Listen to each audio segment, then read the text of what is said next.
Muslims, like Christians and Jews, consider themselves spiritual descendants of Abraham. 1.5 billion people in this world are Muslims. 250 million of them are Arabs, and over 1.2 billion are non-Arabs. There are Chinese Muslims, European Muslims, American Muslims, Latino Muslims. 1 out of every 5 people in this world is a Muslim, which is enough reason to learn about Islam. It is important to realize that Islam is not just a religion, but it is a complete, comprehensive way of life. It's not something that we only do on Fridays, but it carries over into our workplace, our families, our communities, and our friends. Linguistically, in the Arabic language, the word Islam comes from the root word salama. And from this root, you can have 3 different words with 3 different meanings. The first one is submission, the second one is purity, and the third one is peace. Submission, purity, and peace.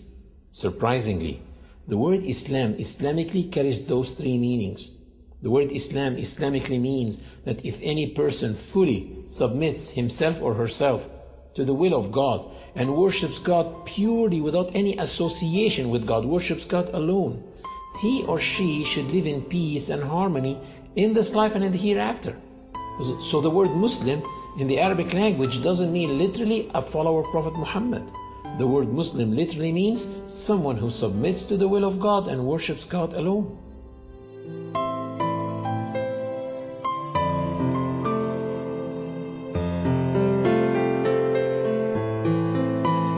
Muslims feel they are in harmony with the universe because the Quran mentioned several times that everything around them is submitting to the law of God and worshiping Him, while they are also worshiping and submitting to God. Do you not see that Allah is the one who is praised by all those who are in the heavens and in the earth? The very birds praise Him as they wing their flight. Each one knows its prayers and how to praise Him, and Allah has full knowledge of all their actions. The Quran stresses on the point of living in a worshiping universe, wherein every single being worships God in its own way, which may not be comprehended by man.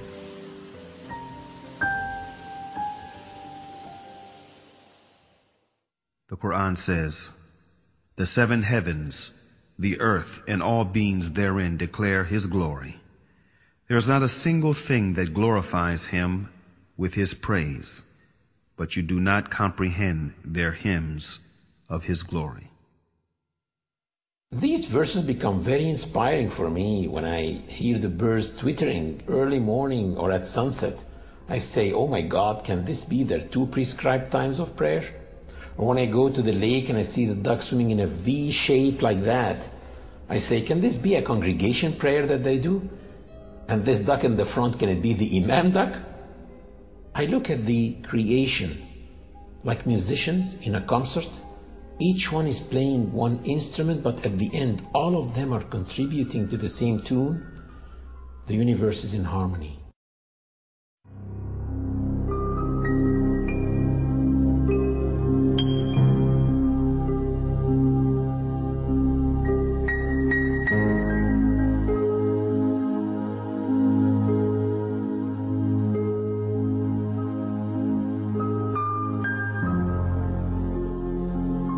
One of the really amazing things about Islam, and what caused me as a young man in North America to accept it as a way of life, is not only does Islam encourage us to accept the existence of our Creator, but also it pushes us to look into His creation, at the variance in colors and languages and cultures, and respect the power of this divine force through His creation.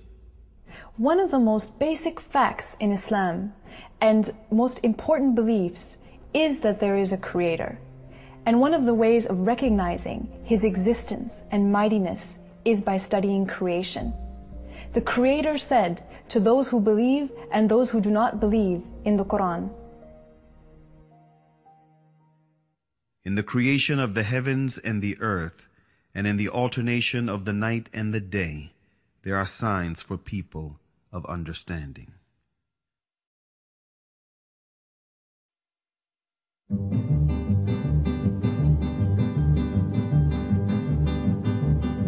After deep thinking, many ancient and modern philosophers reached the fact of the existence of a supreme being who created this universe and is maintaining it continuously.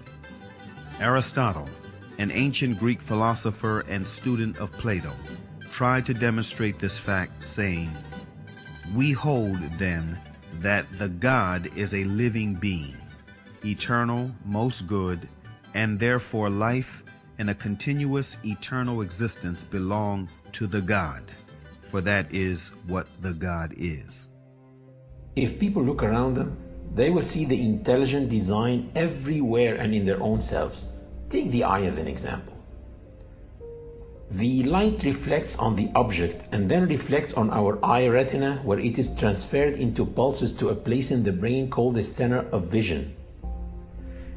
And it is probably one of the darkest places in the human body because it is completely insulated from light. It never saw the light. And all the images that we view in our lives are formed in this part of the body, the center of vision. We see all these bright, sharp, three-dimensional images in this part of the body, while thousands and thousands of engineers in TV factories are trying to come up with an image as sharp, bright and clear, but still they cannot. And if someone claimed that TVs that we have at home just came by chance, atoms accumulated and made those TVs, no one will believe it. But still, some people believe that the vision system came by chance. Same applies for hearing, taste, the way kidneys work, the way livers work, etc., etc. The Creator said in the Quran, "Were they created without a creator, or were they their own creators?"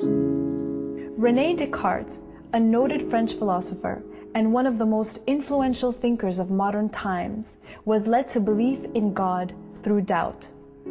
He doubted that there is God, but doubt meant to him that he thinks, which in turn meant that he exists, which therefore meant that he was created, and since he did not create himself, therefore someone else must have created him, and that one should be the source of life.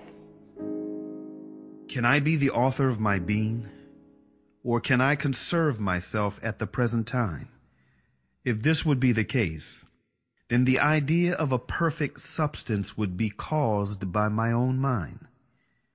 In order for this to be, I should have to be God himself. As this, I am clearly not. Infinity is before finitude. Immanuel Kant, one of the most influential thinkers of modern times, who is regarded as the last major philosopher of the Age of Enlightenment, was impressed by all the variations, numerations, and synchronizations in this world that make the existence of an omnipotent supreme being a fact. This present world presents to us so immeasurable a stage of variety, order, fitness, and beauty. Whether we follow it up in the infinity of space or in its unlimited division, that even with the little knowledge which our poor understanding has been able to gather, all language, with regard to so many inconceivable wonders, loses its vigor, all the numbers their power of measuring, and all our thoughts their necessary determinations, so that our judgment of the whole is lost in a speechless but all the more eloquent astonishment.